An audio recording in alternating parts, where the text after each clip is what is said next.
Selge, siis ma ei räägi ilma mikrofonita. Tere, mina olen Grete Tallinna Ülikoolist, kus ma töötan erinevates kohtades. Väga hea, see on edasi, jah? Väga tänan. Ja kas on...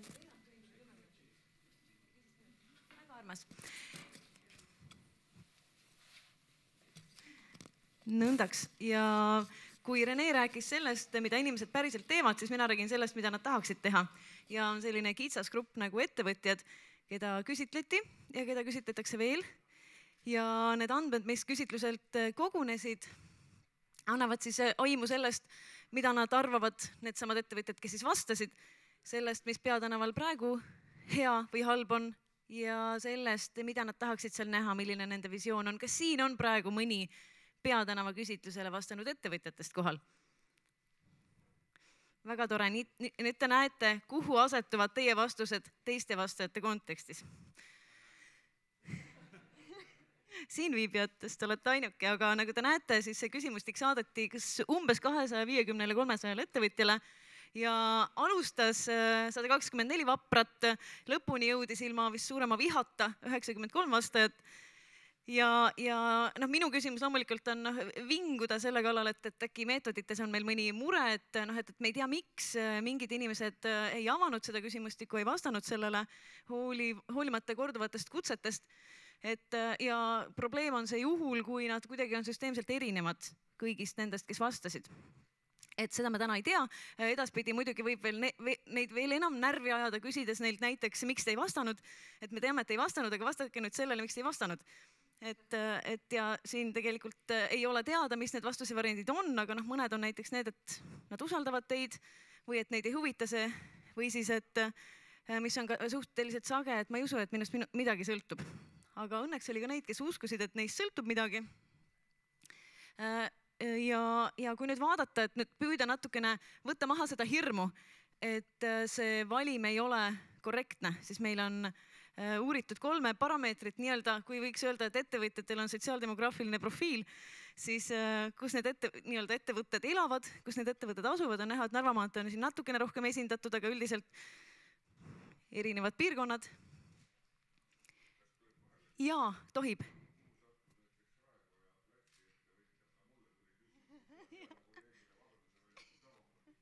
Vabaduse väljak tõenäoliselt jääb Peatänava alale. Mulle on raskem kommenteerida Raekoja platsi, aga jah, me nägime teie vastuseid.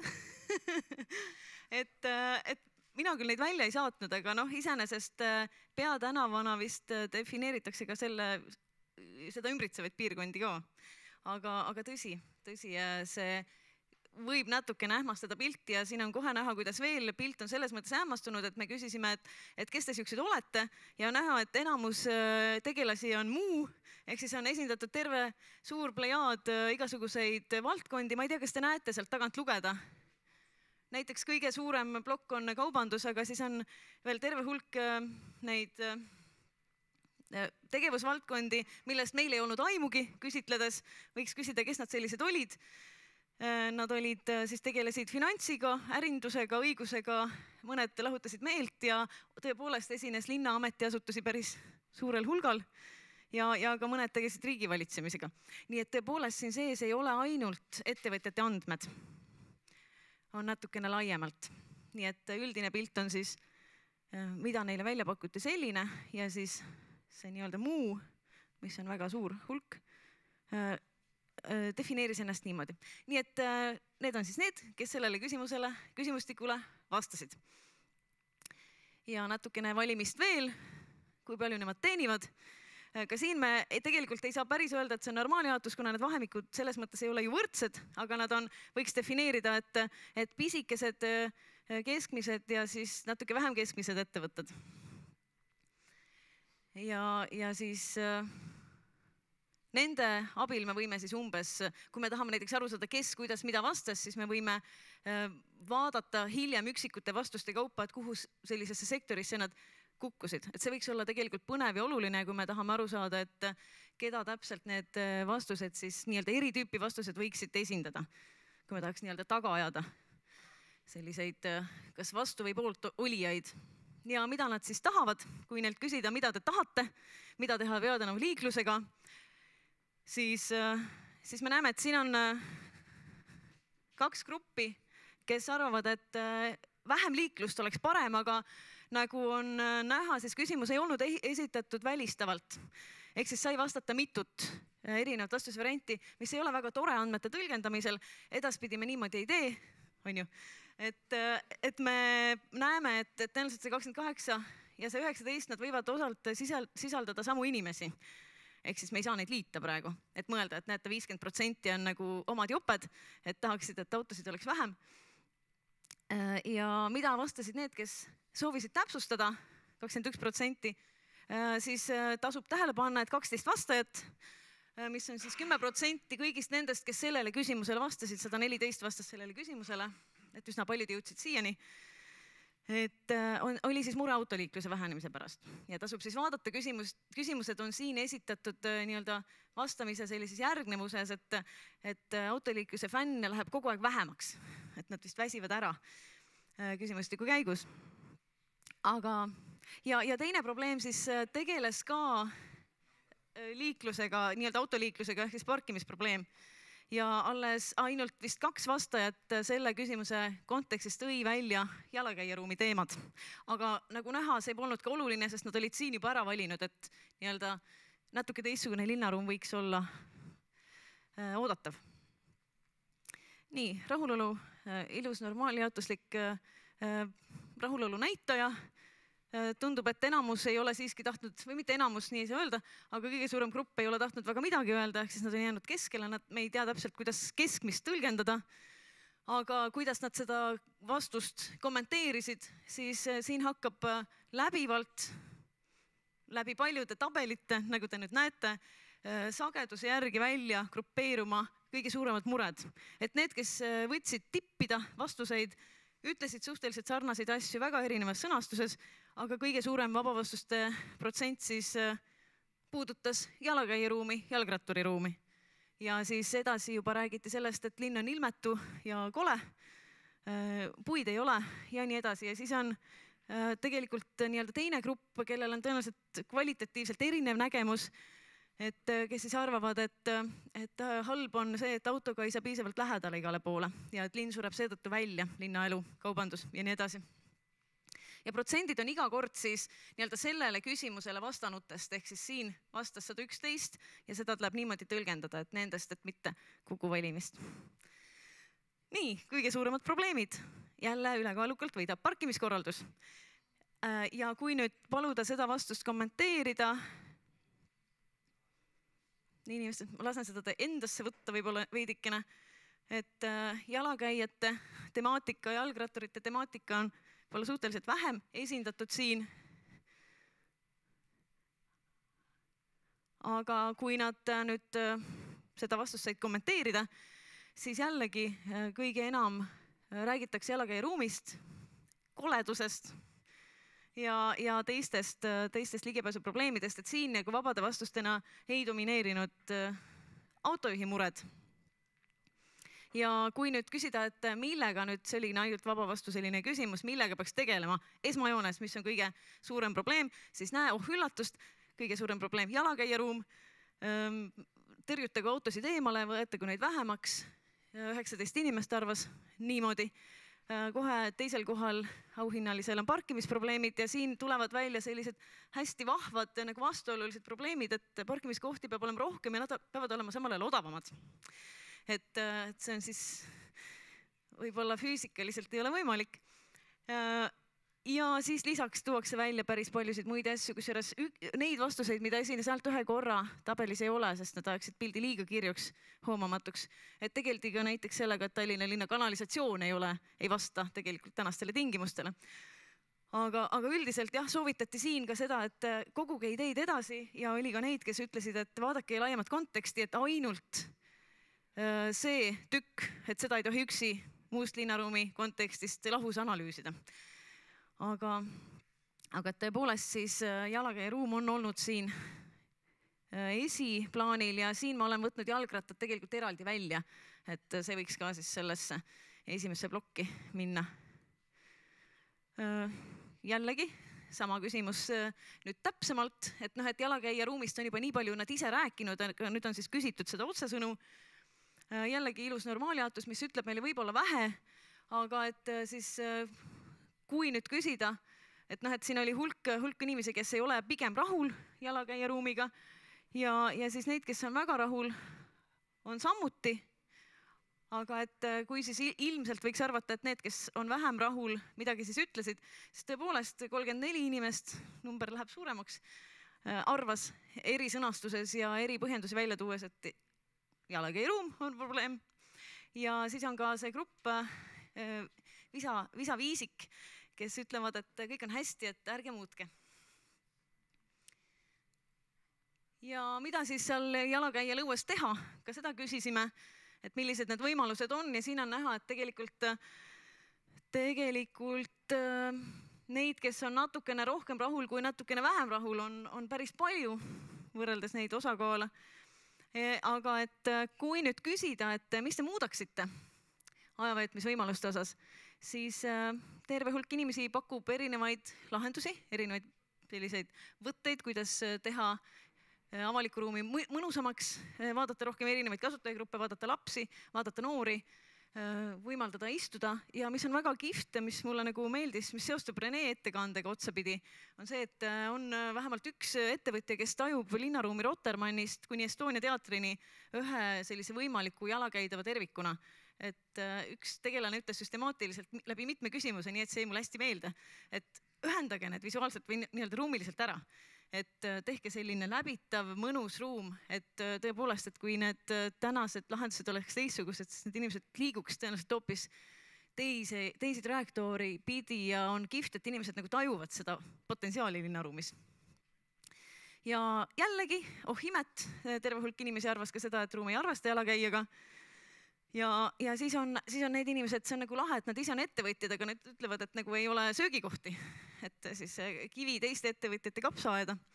Ja siis on ka grupp, mis sisaldab erinevaid inimesi, et ma ei kasuta sellepärast, miks ma peaksin, versus need, kes tegelikult päriselt ka tahavad minna vabal ajal loodusesse, ei taha olla linnakeskkonnas.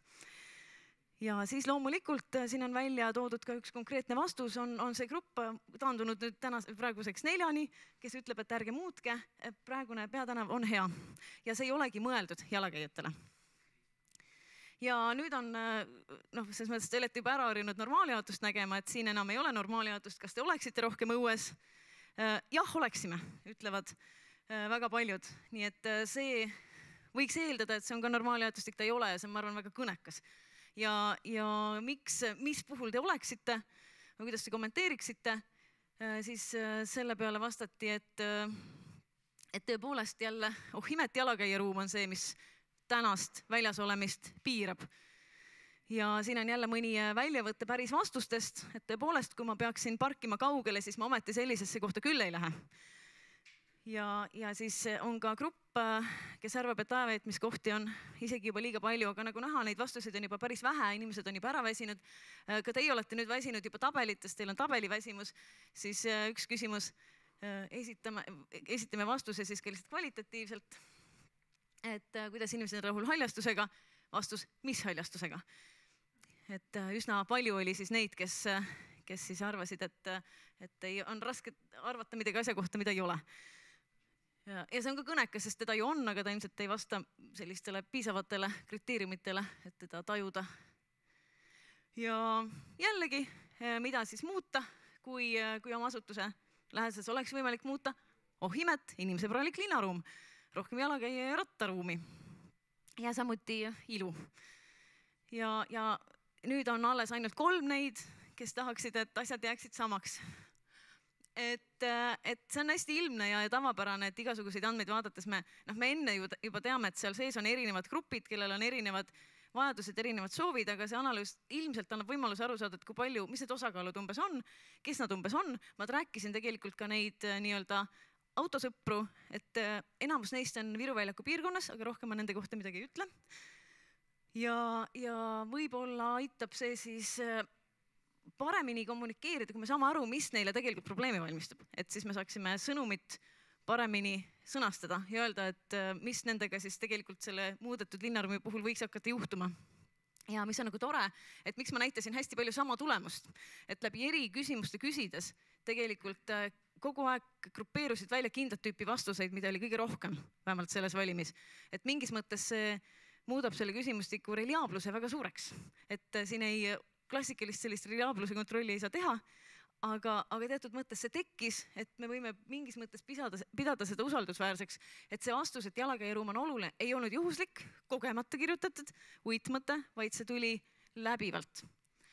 Aga ma arvan, et on hästi oluline pöörata ka nendele teistele gruppidele tähelepanu, kusjuures ka need, kes arvavad, et klient peab saama trepini, ka seal sees võib olla üksikuid neid, kelle kliendid näiteks on liikumispuuetega inimesed ja nii edasi. Ja mis ongi nagu tore, on see, et ükskõik mida me siis küsisime ühistranspordi selle haljastuse või millegi muu kohta, siis ikkagi välja selekteerus üks kindel vastus, jalakäijaruum, on väga tähtis. Ja aruanne on tervikuna kättesaadav kusagil, ühes kohas. See info ilmselt tuleb kuhugi. Küsimusi? Kas kellelgi on küsimusi uuringu kohta? Minul on selline küsimus, et see on nüüd tehtud konkreetselt Peatänava kohta, aga meie räägime siin mereühendustest, et kas tegemisel on midagi sarnast, mis kaardistaks mereühenduse trajektooridel olevate ettevõtete vajadusi? Ja see ongi praegu tegemisel, et see oli mingis mõttes andis head sisendit, et mida ja kuidas veel näiteks lisaks või teistmoodi küsida. Et see on jah järgmine etapp, et tundub, et uuringud käivad natukene lõtkuga nagu selle visioneerimise järel, aga et see on tulemas, jah.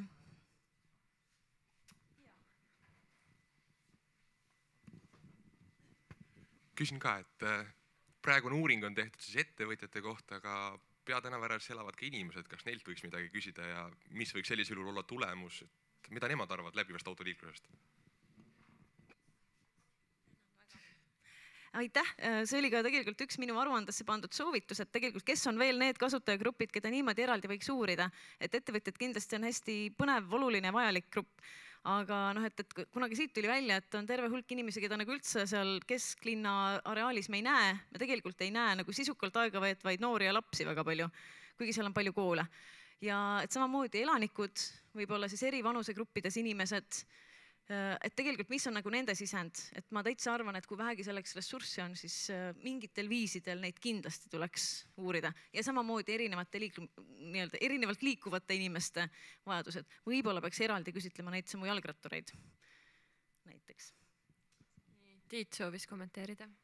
Ja tegelikult kommentaar eelmise küsimuse kohta ehk siis tegelikult on siin käimas päris mitu uuringut, et me oleme tegemas ka Peatänava suuremate ettevõtetega sellist kvalitatiivset intervjuu vormis uuringut või analüüsi, mille juures siis meid aitavad Tallinna Tehnikaülikooli teadlased Katrin Paatam ja Liis Ojamäe, kes on ka täna siin. Ja et selles mõttes jah, me nagu kompame pinda erinevaid võtteid kasutades, et üks teema, millega me ka kindlasti süvitsi tegeleme, on see, et kuidas kohalike elanike linnaruumi kasutajad kaasata ja selleks on see siis ka meil põhimõtteliselt üks selline interaktiivne veebipõhine keskkond, mida me kasutame Sticky Word, pluss siis tegelikult ka me erinevate avalike ürituste raames siis lähme välja ja küsime inimeste arvamust tänavalt.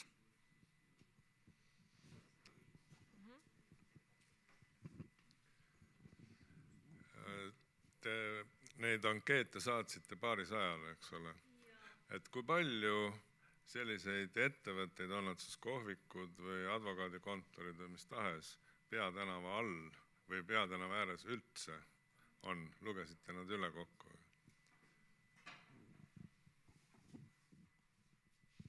Et kui me räägime sellest laiemast piirkonnast, ehk siis Peatänav pluss Peatänava ja mereühendused, siis kokku on üle 500 firma.